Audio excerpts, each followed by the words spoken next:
الرحمن الرحیم الحمد للہ رب العالمین والصلاة والسلام علی سید الانبیاء والمرسلین اما بعد فاعوذ باللہ من الشیطان الرجیم بسم اللہ الرحمن الرحیم۔ میں نے یہ نسخہ اس لیے منتخب کیا کہ پہلے والا نسخہ اس میں غلطیاں جو ہیں وہ کم ہیں یا نہ ہونے کے برابر ہیں۔ وہ جو پرسوں میں جس نسخے کو استعمال کر رہا تھا وہ کمپوز شدہ نسخہ ہے اور اس میں غلطیاں ہیں، اس لیے یہ پہلے والا جو نسخہ ہے اس کو میں استعمال کر رہا ہوں۔ آپ بھی اس سے فائدہ اٹھا سکتے ہیں، گروپ میں بھیج چکا ہوں۔ اچھا، سوال ہمارا یہ تھا کہ کوئی شخص جو ہے وہ حنفی المذہب ہو اور وہ جو ہے کسی ایسی صحیح حدیث پر عمل کرے جو کہ احناف کے مسئلے کے برخلاف ہو، اور پھر جو ہے وہ اللہ آپ کا بھلا کرے اس صحیح حدیث پر اگر عمل کر لیتا ہے تو وہ حنفیت سے خارج کہلائے گا یا نہیں کہلائے گا۔ یہ تھا اصل مین مسئلہ، ٹھیک ہے۔ اب یہاں پر جو ہے وہ سائل نے کیا کیا، سائل نے دو طرح سے اس سوال کو بیان کیا ہے، یعنی اس سوال کے اندر دو چیزیں بیان کی ہیں۔ یہ تھوڑا سا سمجھے کہ ٹیکنیکل ایک انداز ہوتا ہے سوال کرنے والے کا کہ وہ کس انداز میں بیان کرتا ہے، کس انداز میں بات کرتا ہے۔ دیکھیے میں تھوڑا سا آپ کو بیان کر کے بتا دوں۔ اچھا، اپنے مائک جو ہے وہ بند رکھیے، جن کے مائک کھلے ہوئے ہیں وہ اپنے مائک مہربانی کر کے بند رکھیے۔ اچھا، اب اس میں ہم ایک چیز کو دیکھتے ہیں اور وہ چیز یہ ہے کہ ایک شخص ہے جو کہ حنفی المذہب ہے، ٹھیک ہے۔ یہ میرے خیال سے آپ کو واضح نظر آ رہا ہوگا، اگر نہیں آ رہا تو میں اس کو تھوڑا سا کے لیے بڑا کر دوں۔ ایک شخص ہے جو حنفی المذہب ہے اور اس کا جو عمل ہوتا ہے، یعنی وہ عمل کرتا ہے کسی ایسی روایت پر جو کہ صحیح ہے، ٹھیک ہے۔ اب اس صحیح لفظ کو ذرا دیکھیے گا کہ وہ صحیح روایت پر عمل کرتا ہے لیکن وہ روایت مذہب حنفی کے برخلاف ہے، ٹھیک ہے۔ جیسے مثال کے طور پر ہم لے لیتے ہیں رفع یدین قبل رکوع و بعد رکوع۔ اب اس میں ہے کیا، اس میں دو باتیں ہیں کہ روایت صحیح ہے جبکہ خلاف مذہب ہے،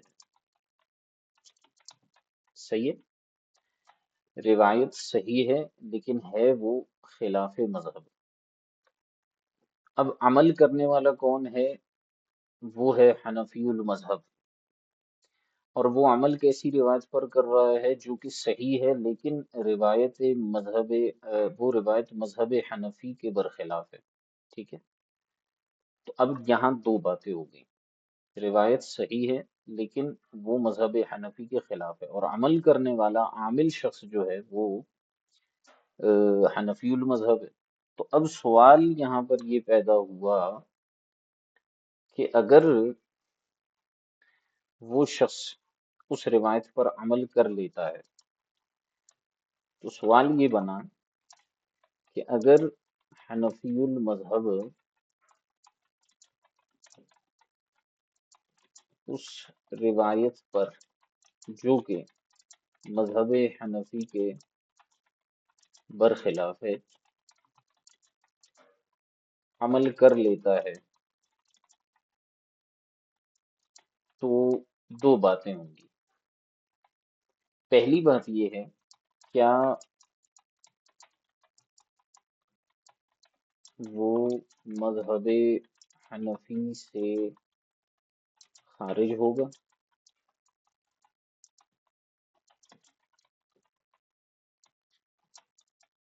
یا جو ہے وہ حنفی رہے گا.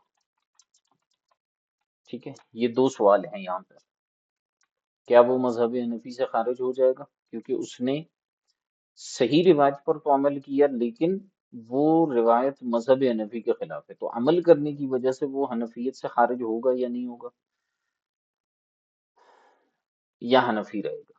ٹھیک ہے، اگر وہ خارج ہوگا، اگر مفتی کا یا جواب دینے والے کا جواب یہ ہو کہ وہ خارج ہو جائے گا، تو پھر ہم اس پر ایک نقض وارد کرتے ہیں. نقض یعنی ایک اعتراض ہوگا اس پر. ٹھیک ہے، کس صورت میں؟ اگر خارج ہوگا تو. ٹھیک ہے، اگر خارج ہوگا تو ہم کیا کریں گے، ایک نقص یعنی اعتراض اس کے اوپر وارد کریں گے. اور وہ اعتراض کیا ہوگا؟ وہ اعتراض یہ ہوگا کہ امام اعظم خود فرماتے ہیں، کیا فرماتے ہیں؟ اذا صح الحدیث فہو مذہبی، کہ جب حدیث صحیح ہو تو وہی میرا مذہب ہے. تو وہ شخص جب روایت صحیح پر عمل کر رہا ہے، اگرچہ وہ مشہور مذہب حنفی کے برخلاف ہو، پھر بھی وہ اس پر عمل کر رہا ہے، تو وہ حنفیت سے خارج اگر آپ کہتے ہیں ہوگا. تو ہمارا اعتراض یہ ہے کہ جو آپ کے امام ہیں مذہب کے، امام اعظم ابو حنیفہ، وہ خود کہتے ہیں کہ اذا صح الحدیث فہو مذہبی، جب حدیث صحیح ہو تو وہی میرا مذہب ہے. تو پھر وہ خارج کیسے ہوگا؟ ٹھیک ہے. اور دوسرا اس کا حصہ یہ ہوگا کہ وہ حنفی رہے گا یا نہیں رہے گا. اس پر بھی ایک اعتراض بنتا ہے، جو سائل نے سوال میں تو نہیں لکھا لیکن میں اس کو آپ کو بیان کر دوں. اس پر اعتراض یہ ہوگا کہ اگر وہ حنفی رہے گا تو اس کا عمل تو یعنی میں اعتراض یوں لکھوں کہ وہ حنفی کیسے ہو رہے گا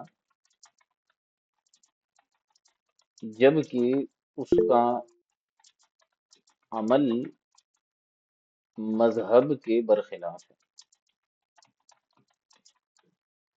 ٹھیک ہے، وہ حنفی کیسے رہے گا جبکہ اس کا عمل مذہب کے برخلاف ہے. جی نعمان بھائی کچھ کہنا چاہ رہے ہیں؟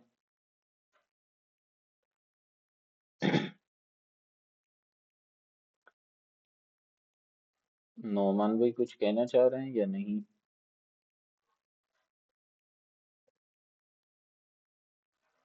کچھ نہیں کہنا چاہ رہے. ٹھیک ہے، آگے سوال سمجھ میں ابھی مزید کلیئر ہو گیا آپ کے لیے؟ بتا دیجئے. دوبارہ اس کو دیکھیں. ایک شخص ہے جو حنفی المذہب ہے، اس کا عمل ایسی روایت پر ہے جو کہ صحیح ہے، لیکن وہ روایت مذہب حنفی کے برخلاف ہے. مثال کے طور پر رفع یدین قبل رکوع و بعد رکوع کی روایت صحیح ہے لیکن خلاف مذہب ہے. تو یہاں پر سوال یہ پیدا ہوا کہ اگر حنفی المذہب اس روایت پر جو کہ مذہب حنفی کے برخلاف ہے عمل کر لیتا ہے تو کیا وہ مذہب حنفی سے خارج ہوگا؟ اگر خارج ہوگا تو سوال یہ پیدا ہوتا ہے کہ امام اعظم تو خود کہہ رہے ہیں کہ اذا صح الحدیث فهو مذہبی، حدیث صحیح ہو تو وہی میرا مذہب ہے، تو پھر وہ حنفیت سے کیوں خارج ہو رہا ہے؟ اور اگر آپ کہتے ہیں کہ حنفی رہے گا تو پھر اعتراض یہ ہوتا ہے کہ وہ حنفی کیسے رہے گا جبکہ اس کا عمل مذہب کے برخلاف ہو گیا.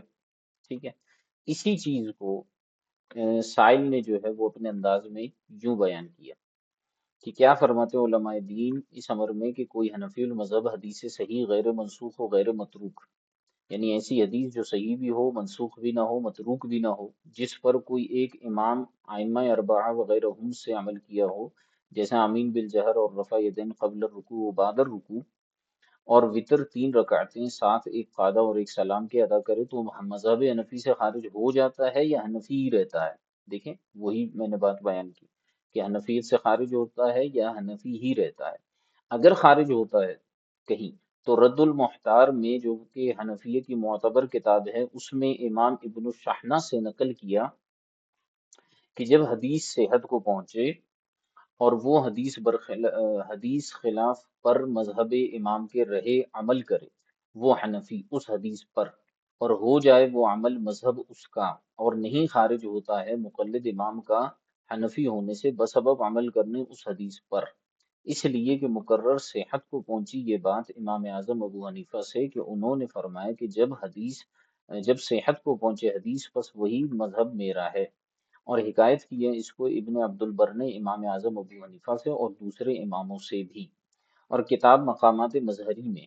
اچھا، ان حوالوں کو آپ یاد رکھیے گا۔ ایک حوالہ جو ہے وہ رد المختار میں امام ابن الشحنہ سے نقل کیا گیا، دوسرا حوالہ آ رہا ہے کتاب مقامات مظہری میں، حضرت مظہر جانے جانا حنفی کے 16ویں مکتوب میں ہے کہ اگر کوئی شخص حدیث صحیح پر عمل کرے تو وہ امام اعظم ابو حنیفہ کے مذہب سے خارج نہیں ہوتا، کیونکہ قول امام جب حدیث سے صحت کو پہنچے تو وہی میرا مذہب ہے، اس بات میں نص ہے، اور اطلاع کے باوجود حدیث صحیح پر عمل نہ کرے تو امام اعظم علیہ الرحمہ کے اس قول کے خلاف ورزی کرنے والا ہوگا کہ رسول اللہ کی حدیث کے سامنے میرے قول کو چھوڑ دو۔ اور بھی اسی مکتوب میں ہے کہ جو شخص یہ کہتا ہے کہ حدیث پر عمل کرنا مذہب امام سے خارج کر دیتا ہے، اگر اس کے پاس اس دعوے کی کوئی دلیل ہے تو پیش کرے۔ اور اسی طرح شاہ ولی اللہ محدث دہلوی نے اپنی کتاب عقد الجید میں فرمایا کہ پوشیدہ منافقت یا واضح حماقت کے بغیر حدیث رسول کی مخالفت کا کوئی سبب نہیں۔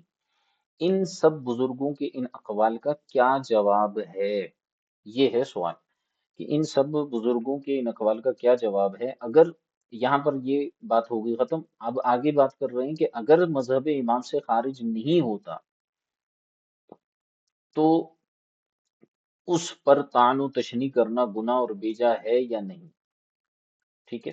تو اسی چیز کو میں نے یہاں پر سوال میں آپ کے سامنے واضح کر دیا کہ آپ یہ دیکھیں کہ اگر جو ہے وہ خارج ہو جاتا ہے تو امام اعظم فرماتے ہیں اذا صح الحدیث فهو مذہبی، اور دوسری جگہ اگر آپ کہتے ہیں حنفی رہتا ہے تو وہ حنفی کیسے رہے گا جبکہ اس کا عمل مذہب کے برخلاف ہے، تو یعنی اس پر طعن و تشنیع کر رہے ہیں آپ، ٹھیک ہے؟ یہ ہو گیا سوال۔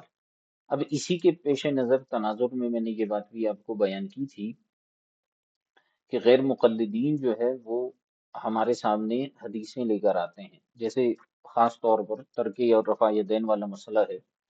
احناف کہتے ہیں کہ رفع یدین جو ہے وہ ترک کیا جائے گا قبل رکوع اور بعد رکوع، لیکن شوافی تو جو ہے وہ یہ بات نہیں کرتے، لیکن جو غیر مقلدین ہیں وہ ہمارے اوپر یہ اعتراض کرتے ہیں کہ ہم آپ کو حدیث صحیح پیش کر رہے ہوتے ہیں اور آپ اس کو ترک کر رہے ہوتے ہیں، اگرچہ ہمارے پاس احادیث صحیحہ ترک رفایدین پر بھی موجود ہے، لیکن اگر ہم صرف اصولی بحث کریں تو اس اعتبار سے وہ ہمارے پاس یہ اعتراض پیش کرتے ہیں کہ ہم آپ کو صحیح حدیث پیش کرتے ہیں اور آپ چھوڑ دیتے ہیں۔ اچھا، اس کے ساتھ ساتھ آپ جو ہے ہدایہ شریف جب پڑھیں گے تو ہدایہ میں آپ کو جگہ جگہ بعض مقامات پر ایسی چیز نظر آتی ہے کہ صاحب ہدایہ جب آئمہ اربعہ میں سے کسی ایک کی دلیل لے کر آتے ہیں، آئمہ ثلاثہ میں سے امام شافعی، امام مالک یا امام احمد بن حنبل، جب ان کے دلائل لے کر آتے ہیں تو وہ حدیث کی صورت میں ہوتے ہیں دلائل۔ اچھا، جب حنفیوں کے دلائل لے کر آتے ہیں تو پھر حدیث نہیں بلکہ قیاس کے ذریعے جو ہے وہ اس حدیث کا جواب دے رہے ہوتے ہیں، یعنی عقلی جواب دے رہے ہوتے ہیں۔ تو وہاں پر بھی یوں محسوس ہوتا ہے کہ احناف نے بڑی ہلکی بات کر دی، یعنی اس اعتبار سے ہلکی بات کر دی کہ انہیں حدیث کے جواب میں حدیث پیش کرنی چاہیے تھی، لیکن انہوں نے اٹھا کر جو ہے وہ ایک عقلی بات کر دی اور قیاس کو سامنے لے کر آ گئے یا کسی اصول کو سامنے لے کر آ گئے اور حدیث کو ترک کر دیا۔ تو یہ احناف کے اوپر ایک بہت بڑا اعتراض تھا کہ جس کو اعلیٰ حضرت امام اہل سنت رحمۃ اللہ تعالی علیہ نے اپنے اس رسالے میں الفضل الموہبی فی معنی اذا صح الحدیث فہو مذہبی کے اندر بیان کیا کہ امام اعظم نے یہ جو فرمایا کہ جب حدیث صحیح ہو تو وہی میرا مذہب ہے، اصل مسئلہ اس قول کے اوپر ہے کہ جب حدیث صحیح ہو تو وہی میرا مذہب ہے۔ تو اب اعلیٰ حضرت امام علیہ سنت رحمۃ اللہ تعالی علیہ اس قول کی تشریح بیان کریں گے کہ حقیقت میں امام اعظم رحمۃ اللہ تعالی علیہ کے اس قول کا کیا معنی ہے۔ بظاہر یہ ہمیں صرف ایک قول نظر آتا ہے کہ یہ ایک قول ہے، اور واضح طور پر اس کا آپ ترجمہ کریں بھئی جب حدیث صحیح ہو تو وہی میرا مذہب ہے، ٹھیک ہے۔ تو اب اصل میں کہانی کیا ہے وہ ذرا ہم سمجھتے ہیں۔ تو دیکھیے اعلیٰ حضرت رحمت اللہ تعالی علیہ یہاں سے جواب شروع کرتے ہیں، اور جواب میں کیا بات بیان فرماتے ہیں اس کو ذرا غور کیجئے گا۔ اعلیٰ حضرت فرماتے ہیں، سب سے پہلے خطبہ ہے، بسم اللہ الرحمن الرحیم، الحمد للہ الذی انزل الفرقان فیہ تبیان لکل شیء تمییز الطیب من الخبیث وامر نبیہ تميز الطيب من الخبيث وأمر نبيه أن يبينه للناس بما أراه الله، فقرن القرآن ببيان الحديث، والصلاة والسلام على من بين القرآن وأقام المظان، وأذن للمجتهدين بأعمال الأذهان فاستخرجوا الأحكام بالطلب الحسيس، فلولا الأئمة لم تفهم السنة، ولولا السنة لم يفهم الكتاب، ولولا الكتاب لم يعلم الخطاب، فیا لہا من سلسلۃ تہدی وتغیث وعلی آلہ وصحابتہ ومجتہدی ملتہ وسائر امتہ الی یوم التوریث۔ یہ خطبہ ہو گیا، اور یہاں سے اعلیٰ حضرت امام علیہ سنت گفتگو فرماتے ہیں اقول وباللہ التوفیق سے، کہ میں اللہ تبارک و تعالیٰ کی توفیق سے کہتا ہوں۔ یہاں پر اعلیٰ حضرت سب سے پہلے شروع کے جملوں کے اندر ہی مختصراً یا اجمالاً اپنے جواب کو بیان کر رہے ہیں، کیونکہ امام اعظم کا جو قول تھا وہ یہ تھا کہ اذا صح الحدیث فہو مذہبی۔ اب یہاں پر اس قول کے اندر کتنی باتیں ہیں ان کو دیکھیے۔ اذا صح الحدیث فہو مذہبی، یہاں پر ترجمہ یہ بنتا ہے کہ جب حدیث صحیح ہو تو وہی میرا مذہب ہے۔ تو مذہب اور باقی چیزوں پر اتنا مسئلہ نہیں ہے جتنا ہے مسئلہ یہاں پر صحت کے اوپر، صحت حدیث کے اوپر، کہ جب حدیث صحیح ہو، اصل مسئلہ یہاں پر ہے۔ اسی کو امام علیہ سنت رحمۃ اللہ تعالی علیہ بیان کرتے ہوئے ارشاد فرماتے ہیں کہ اقول وباللہ التوفیق، صحت حدیث علی مصطلح الاثر وصحت حدیث لعمل المجتہدین میں عموم خصوص مطلقاً بلکہ من وجہ ہے۔ کبھی حدیث سندن ضعیف ہوتی ہے اور ائمہ امت اور امنائے ملت بنظر قرائن خارجہ یا مطابقت قواعد شرعیہ اس پر عمل فرماتے ہیں کہ ان کا یہ عمل ہی موجب تقویت و صحت حدیث ہو جاتا ہے۔ یہاں صحت پر عمل متفرع ہوئی، نہ عمل پر، نہ عمل صحت، ٹھیک ہے۔ یہ ہے اصل جواب، باقی مزید اس پر تفصیل آئے گی، لیکن جو اصل جواب بنتا ہے وہ یہ ہے۔ اب یہ کیسے بنتا ہے میں اس کو آپ کو مزید واضح کر دوں، کلیئر کر دوں تو آپ کو سمجھ میں آ جائے گا۔ جیسے میں نے آپ کو بیان کیا، صحت حدیث دو طرح کی ہوتی ہے، صحت حدیث دو طرح کی ہوتی ہے۔ ایک ہے صحت حدیث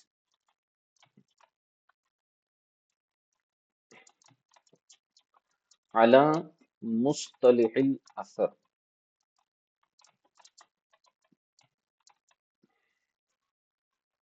ٹھیک ہے، یہ ہو گیا نمبر ایک۔ اور دوسرا ہے صحت حدیث لعمل المجتہد۔ صحت حدیث علی مصطلح الاثر بہت آسان سی ایک بات ہے، یہ آپ نے مصطلح الاثر یا مصطلح کا لفظ پہلے بھی سنا ہوگا۔ اصول حدیث کے اعتبار سے حدیث کا صحیح ہونا، ٹھیک ہے؟ یعنی آپ اصول حدیث کی کتب میں آپ یہ بات پڑھ چکے ہوں گے، مقدمہ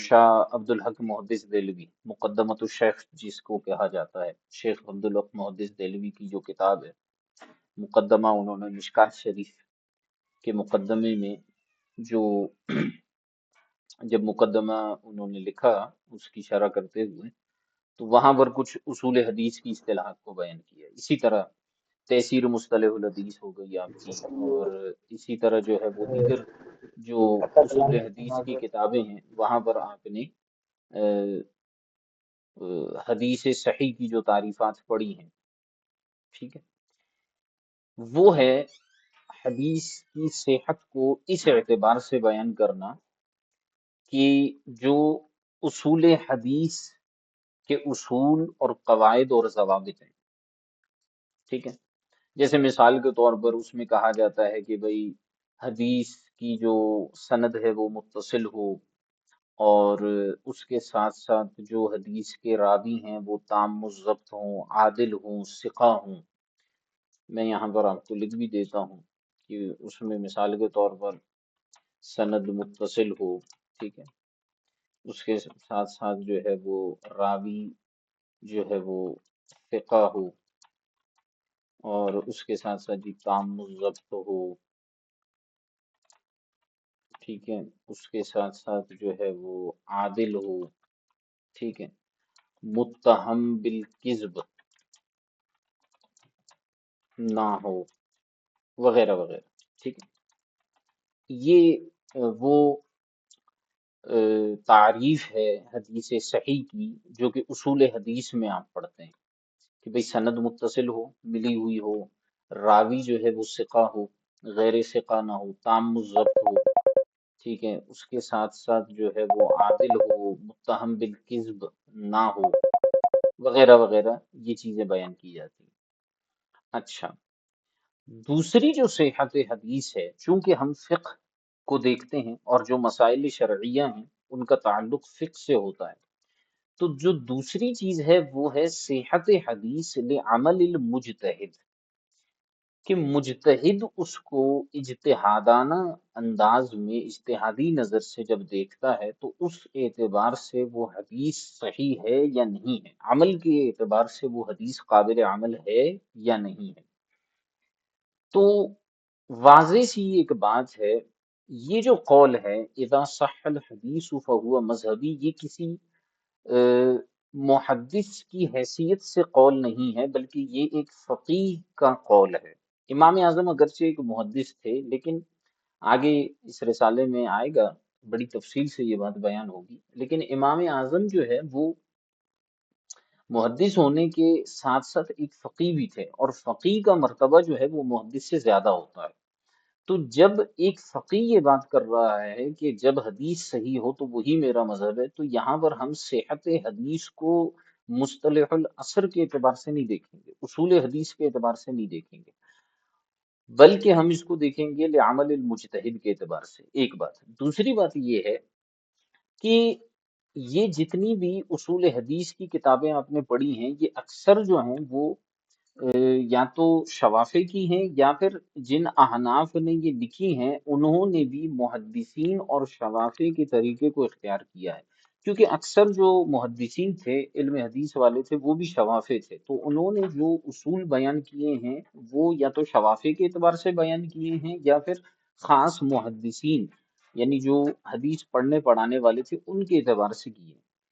اور جو محدثین کا انداز ہوتا ہے، یہ بڑی قابل توجہ بات بتا رہا ہوں آپ کو، کہ جو محدثین کا انداز ہوتا ہے وہ یہ ہوتا ہے کہ محدثین صرف اور صرف حدیث کی صحت کو اس اعتبار سے چیک کرتے ہیں، ان کا سارا فوکس سند اور راویوں کے اوپر ہوتا ہے، ان کا تعلق اور فوکس جو ہے وہ حدیث پر عمل کے اعتبار سے نہیں ہوتا۔ اسی لیے امام بخاری رحمۃ اللہ تعالی علیہ نے جو ہے وہ ہزاروں حدیثیں اس طرح کی بیان کی ہیں کہ جن میں بعض احادیث مبارکہ آپ کو ایک دوسرے سے متضاد نظر آتی ہیں، لیکن ان کا کام یہ تھا کہ انہوں نے حدیثوں کو جمع کر دیا اور وہ ایک ساتھ بیان کر دی۔ اسی لیے جو احناف ہیں ان کی حدیثوں کی کتابیں آپ دیکھیں گے کہ وہ بہت کم ہیں، اور اس کے ساتھ ساتھ ان کتابوں میں احادیث کا ذخیرہ بھی کم ہے. لیکن دوسری طرف شوافے یا محدثین نے صرف حدیثوں کو جمع کرنے پر فوکس کیا اور دیکھا کہ کہاں سند صحیح ہے، وہاں پر حدیث کو اٹھا کر بیان کر دیا. یہ نہیں دیکھا کہ یہ قابل عمل ہے یا نہیں ہے. ٹھیک ہو گیا؟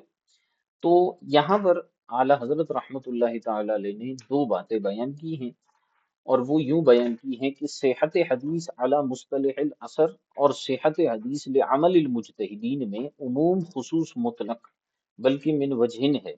یہ منطق کا اصول ہے، دو چیزوں کے درمیان جب نسبت مناطقہ بیان کرتے ہیں تو نسبتیں چار طرح کی ہوتی ہیں، آپ نے پڑھی ہوں گی. اس کو ہم آپ کو بیان کر دیتے ہیں. نسبتیں جو ہیں وہ چار طرح کی ہوتی ہیں. دو چیزوں میں نسبت جو ہوتی ہے وہ چار طرح کی ہوتی ہے، یا تساوی ہے، یا جو ہے وہ تباین ہے، یا عموم خصوص مطلق ہے، یا جو ہے عموم خصوص من وجہن ہے. ٹھیک ہے، یہ آپ نے پڑھا ہوگا. تو اعلیٰ حضرت رحمت اللہ تعالی علیہ ارشاد فرماتے ہیں کہ جو حدیث صحت حدیث اعلی مصطلح الاثر ہے اور صحت حدیث لعمل المجتہدین ہے، ان کے درمیان عموم خصوص مطلق بلکہ عموم خصوص من وجہن ہے. اور یہاں پر ایک چیز کو بیان کر دیا کہ کبھی ایسا ہوتا ہے، اب میں اس کو آپ کو مزید کل انشاءاللہ تفصیل سے بیان کروں گا کہ یہ نسبت کیسے ہیں ان کے درمیان. بہرحال فرماتے ہیں کہ کبھی حدیث سندن ضعیف ہوتی ہے اور ائمہ امت اور امناء ملت بنظر قرائن خارجہ یا مطابقت قواعد شریعہ اس پر عمل کرتے ہیں. سندن ضعیف ہوتی ہے لیکن جو مجتہدین ہوتے ہیں وہ اس پر عمل کر لیتے ہیں. کس وجہ سے؟ قرائن خارجہ کی وجہ سے یا مطابقت قواعد شرعیہ کی وجہ سے. ٹھیک ہے، کہ ان کا یہ عمل ہی موجب تقویت و صحت حدیث ہو جاتا ہے. حدیث سندن ضعیف ہوتی ہے لیکن چونکہ وہ اس کو لے لیتے ہیں تو اس وجہ سے وہ حدیث جو ہے وہ کیا ہو جاتی ہے؟ صحیح ہو جاتی ہے، عمل کے اعتبار سے صحیح ہو جاتی ہے اگرچہ سندن وہ ضعیف ہے. یہاں صحت عمل پر متفرع ہوئی، نہ عمل صحت پر. اس جملے کا مطلب یہ ہے کہ یہاں پر جو ہے وہ صحت حدیث کے صحیح ہونے کا دار و مدار مجتہد کے عمل پر ہے، نہ کہ عمل کا دار و مدار صحت پر ہے. تو میں اس کو یوں بیان کر دوں اور اسی پر ہم اس کو ختم کر دیتے ہیں کہ خلاصتاً یہ ہوا کہ عمل کا دار و مدار صحت پر نہیں ہے بلکہ صحت کا دار و مدار عمل پر ہے، اور عمل سے مراد جو ہے وہ مجتہد کا عمل ہے.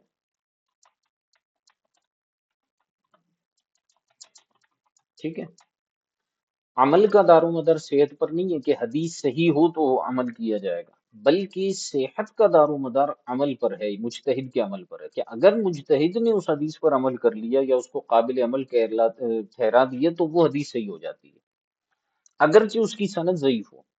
لیکن مجتہد نے عمل کر دیا تو وہ کیا ہو جاتی ہے؟ حدیث صحیح ہوتی ہے.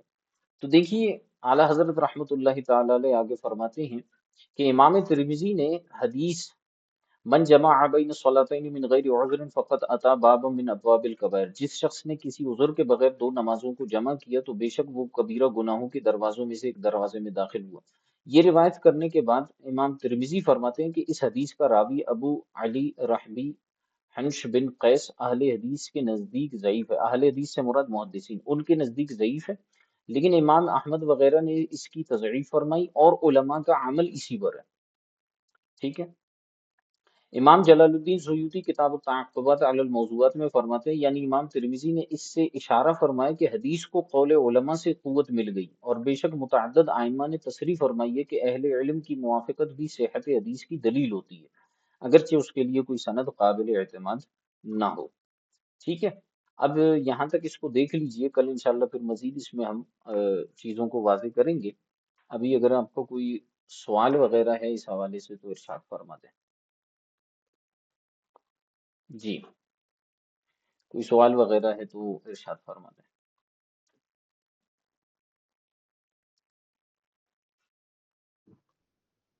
سب وہی سوال ذہن میں آ رہا تھا کہ مطلب کہ جب کسی اور فقہ کی دلیل پر عمل کر لیا تو پھر وہ حنفی کیسے رہا، جبکہ امام اعظم کا قول بھی اسی کے اندر ہے کہ بھئی اگر حدیث پاک صحیح ہے تو اس طرح تو بہت سی حدیث پاک ہے، حدیث مبارکہ ہیں جو فریق مخالف ہیں، جسے ہم کہہ سکتے ہیں یعنی دیگر جو مذاہب کے لوگ ہیں وہ درست احادیث کو کہتے ہیں کہ بھئی ہم اس حدیث کے تحت جو ہے اپنے اس مسئلے پر عمل کرتے ہیں، تو اس پر تو بہت سے حدیث ہے، پھر یہ نہیں ہو جائے گا کہ فقہ احناف ایک مکسچر بن جائے گا کہ بھئی وہ بھی ٹھیک ہے یہ بھی ٹھیک ہے، تو ذرا اس کی وضاحت فرما دیں ساتھ ساتھ۔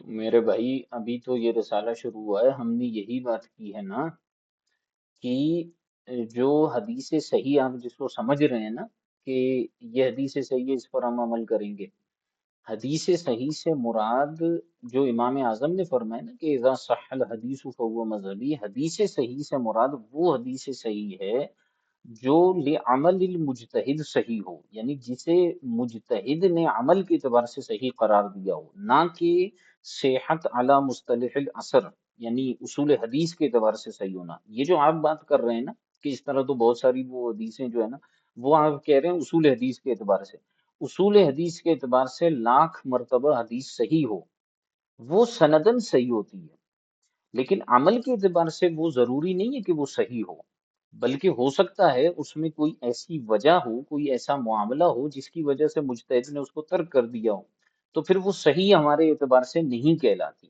گویا کہ احناف کے نزدیک صحیح ہونا کچھ اور ہے، محدثین کے نزدیک صحیح ہونا کچھ اور ہے۔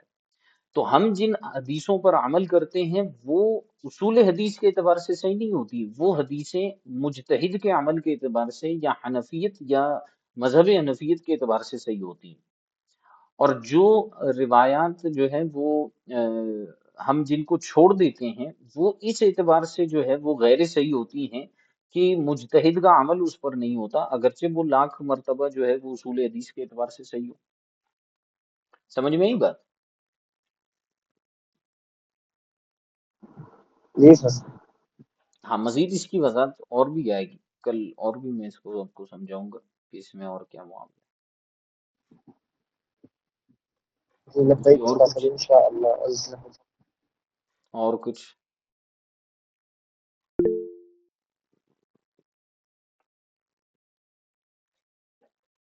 پھر بھائی پوچھ رہے ہیں کہ جی تراویح کی جماعت ہو رہی ہو، تلاوت کی آواز آ رہی ہو تو وہاں علیحدہ نماز پڑھ سکتے ہیں؟ جی پڑھ سکتے ہیں آپ، کیونکہ وہاں آپ قرات سننے کے لیے نہیں آئے۔ اگر آپ قرات سننے کے لیے آئے ہیں تو پھر کوئی اور کام نہیں کر سکتے۔ یہ جو آیا ہے کہ قرآن کریم کی جہاں پر تلاوت ہو رہی ہو تو وہاں پر خاموش بیٹھ جائیں، تو اگر آپ تلاوت سننے کے لیے وہاں پر بیٹھے ہوئے ہیں تو پھر تو آپ کوئی اور کام نہیں کریں گے، خاموش بیٹھے رہیں گے۔ لیکن آپ پہلے سے کوئی کام کر رہے ہیں یا خود کوئی اور کام کرنے کے لیے آئے ہیں تو اب اگر وہاں پر تلاوت ہوتی ہے تو مسئلہ نہیں ہے۔ ادب یہ ہے کہ وہاں پر خاموشی کا اظہار کیا جائے، لیکن اگر جو ہے وہ آپ کیا کہتے ہیں اپنے کام کے لیے آئے ہوئے ہیں تو مسئلہ نہیں ہے اس میں۔ سنت فجر پر قیاس کر سکتے ہیں؟ سنت فجر کا تو مسئلہ دوسرا ہے، لیکن میں نے آپ کو اصول بتا دیا، اصول میں نے آپ کو بتا دیا کہ آپ جس کام کے لیے ہیں اگر اسی نیت سے وہاں پر بیٹھے ہوئے ہیں یا وہاں پر گئے ہیں تو مسئلہ نہیں ہے۔ ادب کا تقاضا یہ ہے کہ آپ وہاں پر خاموش رہیں، وہاں سے ہٹ جائیں، لیکن اگر آپ کی جو ہے وہ دوسرے کام کی نیت ہے، مثلا نماز پڑھنے کے لیے آئے ہیں تو پھر تلاوت چل رہی ہو مسئلہ نہیں ہے۔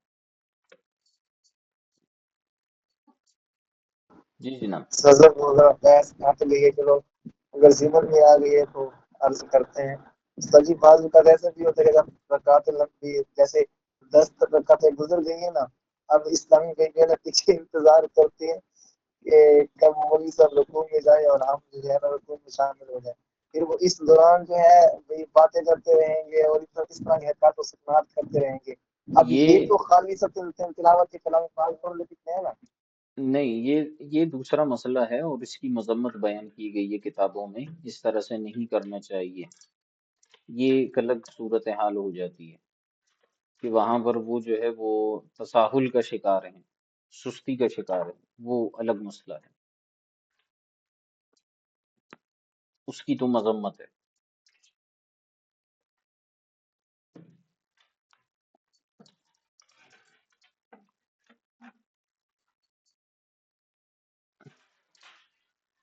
عامر بھائی فرماتے ہیں کہ مذہب حنفی میں قیاس کو زیادہ دخل کیوں ہے؟ یہ ہم آپ کو آگے بتائیں گے انشاءاللہ، ابھی تو کہانی شروع ہوئی ہے میرے بھائی، انشاءاللہ آگے آپ کو بتا دیں گے کہ قیاس کا دخل کیوں ہے۔ نہیں ہے اتنا دخل، جتنا اناف سخت ہے نا اتنے اصولوں کے اوپر کوئی بھی نہیں ہے، یہ آپ کو پتہ چلے گا ابھی آگے جا کر۔ احناف بڑے اصولی لوگ ہوتے ہیں بھائی، یہ اصل میں رد رد پڑھ پڑھ کے نا ہم نے شوافے یہ کہتے ہیں، شوافے یہ کہتے ہیں، ہم سمجھتے ہیں کہ احناف کے پاس کچھ ہے نہیں، احناف کے پاس وہ ہے جو کسی کے پاس نہیں ہے۔ تو میں ہاں اس حوالے سے کہ بھائی نا ایک دلیل دیتے ہیں اس پر تین چار قیاس کر دیتے ہیں، مثال کے طور پر ثلاثت فروع والا مسئلہ کے اندر اب انہوں نے حیض کی دلیل صرف ایک دی ہے لیکن اس پر تین چار قیاس انہوں نے اخذ کیے۔ یہ تو ان کا جو ہے وہ جس کو ہم کہتے ہیں کہ ایک علمی انداز ہوتا ہے اناف کا کہ ایک چیز پر دلائل زیادہ دیتے ہیں، ورنہ ثلاثت قروء پر ہمارے پاس ایسے ایسے دلائل ہیں کہ آپ کو سن کر مزہ آ جائے گا۔ یہ انشاءاللہ سارا ہم بیان کریں گے، ابھی فی الحال تسلی رکھیں، آپ جلد بازی نہ کریں، فی الحال جتنا سبق ہوا ہے اس کے حساب سے آپ سوال کر لیں تو زیادہ مناسب ہے۔ میں جواب دینے سے انکار نہیں کر رہا، لیکن میں یہ کہنا چاہ رہا ہوں کہ انشاءاللہ آپ کو آگے اس پر دلائل سب ملیں گے۔ الاشباح والنظائر اور دیگر کتب کے اندر اصول فقہ کا پورا ہمارے پاس موضوع موجود ہے، مضمون ہے، اصول فقہ کو ہم تفصیل سے پڑھیں گے۔ جو اصول فقہ آپ پڑھ چکے ہیں اسی کو ہم دوبارہ جو ہے تفصیل کے ساتھ پڑھیں گے، اور اس میں یہ خاص کی جو بحث آئے گی نا ثلاثت قروء والی، وہ انشاءاللہ آپ کو میں پوری تفصیل کے ساتھ شد و مد کے ساتھ جو ہے انشاءاللہ بتاؤں گا، اس میں آپ کو سمجھ میں آ جائے گی بات۔ احناف اصول کے بڑے پابند ہیں۔ جی حضور، اور کچھ؟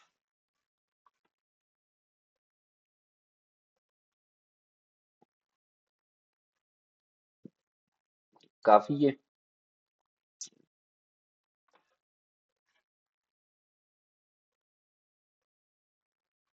چلیں، جزاکم اللہ تعالی خیر کثیرہ، کل انشاءاللہ مزید آگے پڑھیں گے۔ السلام علیکم ورحمۃ اللہ تعالی وبرکاتہ۔ وعلیکم